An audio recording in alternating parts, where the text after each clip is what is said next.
इस ट्यूटोरियल में हम ये क्वेश्चन सॉल्व करेंगे which says the diameter of the moon is approximately 1/4 of the diameter of the earth. Okay, इसका क्या मतलब है कि ये मेरे पास मान लो अर्थ है और ये है मून। तो मून का जो डायमीटर है, मून का डायमीटर देखो, हो गए तो दोनों स्फीयर ही, ठीक है, स्फेरिकल हेवनली बॉडीज़ हैं, मून भी और अर्थ भी, तो दोनों का कुछ ना कुछ डायमीटर भी होगा। तो वो कहता है कि मून का जो डायमीटर है, मून का जो डायमीटर है वो अर्थ के डायमीटर का 1/4 है। 1/4 मतलब इसके डायमीटर का 4th पार्ट। तो अगर ये इसका 1/4 है तो इसका मतलब दूसरी तरफ से मैं ये बोल सकता हूँ कि अर्थ का डायमीटर मून के डायमीटर का 4 टाइम्स है। It's one and the same thing. या तो ये बोलो कि मून का डायमीटर जो है वो अर्थ के डायमीटर का 1/4 है, या अर्थ का डायमीटर मून के डायमीटर का 4 टाइम्स है। तो अगर मैं ये मान लूँ कि इसका डायमीटर y है, इसकी लेंथ y है, तो ये कितना हो जाएगा 4y, ठीक है। डायमीटर, इसका डायमीटर 4y हो गया और इसका हो गया y। अब मून का डायमीटर मैंने y माना, तो इसका मतलब अर्थ का डायमीटर कितना हो गया 4y, ठीक है। अब ये तो हो गया डायमीटर। अब अगर मुझे रेडियस निकालना हो तो रेडियस क्या होता है, डायमीटर का हाफ। इसका डायमीटर है y, तो यानी कि y/2 हो गया। और अर्थ का मैं जब रेडियस निकालूंगा, इसको मैं r1 बोल देता हूँ और अर्थ के रेडियस को बोलता हूँ उसे r2।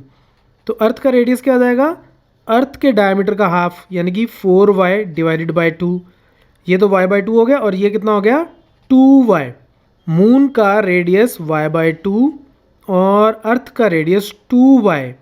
और अगर आप ध्यान से देखो, y/2 को अगर मैं 4 से मल्टीप्लाई कर दूं तो ये कितना आता है 2y, यानी कि इसके बराबर। तो कहने का मतलब ये है कि मून के रेडियस को अगर मैं 4 से मल्टीप्लाई करूं तो अर्थ का रेडियस आता है। तो मतलब मैं समझाना ये चाहता हूं कि अगर अर्थ का डायमीटर अगर मून के डायमीटर्स का 4 टाइम्स है, तो इसका मतलब ये है कि अर्थ का रेडियस भी मून के रेडियस का 4 टाइम्स है। तो यानी कि अगर मैं मून के रेडियस को x मान लूँ, तो मून का रेडियस अगर x मान लूँ तो अर्थ का रेडियस कितना हो जाएगा 4x। ओके, ये इसका रेडियस हो गया और ये इसका रेडियस हो गया। अब हमें क्या फाइंड आउट करना है, find the ratio of their surface areas.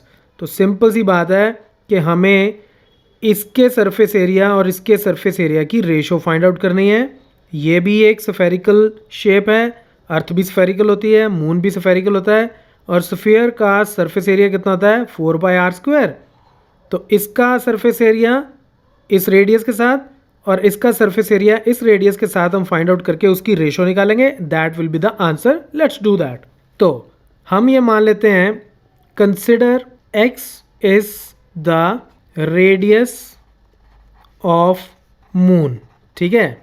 तो मून के रेडियस को मैं r1 बोल देता हूँ और r1 मून का रेडियस है और वो मैं मान लेता हूँ कितना x। दिस इम्प्लाइज r2 जो मेरा अर्थ का रेडियस हो जाएगा वो कितना आ जाएगा 4 times x। Why? Because diameter of earth is 4 times diameter of moon. ये हमें गिवन है, ठीक है। तो उससे हम ये कंक्लूड करेंगे, अभी अभी मैंने आपको समझाया। अब मैं इसके सरफेस एरिया और इसके सरफेस एरिया का रेशो निकालता हूँ। अब हम इनकी रेशो निकाल लेते हैं सरफेस एरियाज़ की। तो सरफेस एरिया का फॉर्मूला क्या होता है 4πr²। तो मून का सरफेस एरिया कितना हो जाएगा 4, मून का सरफेस एरिया 4π।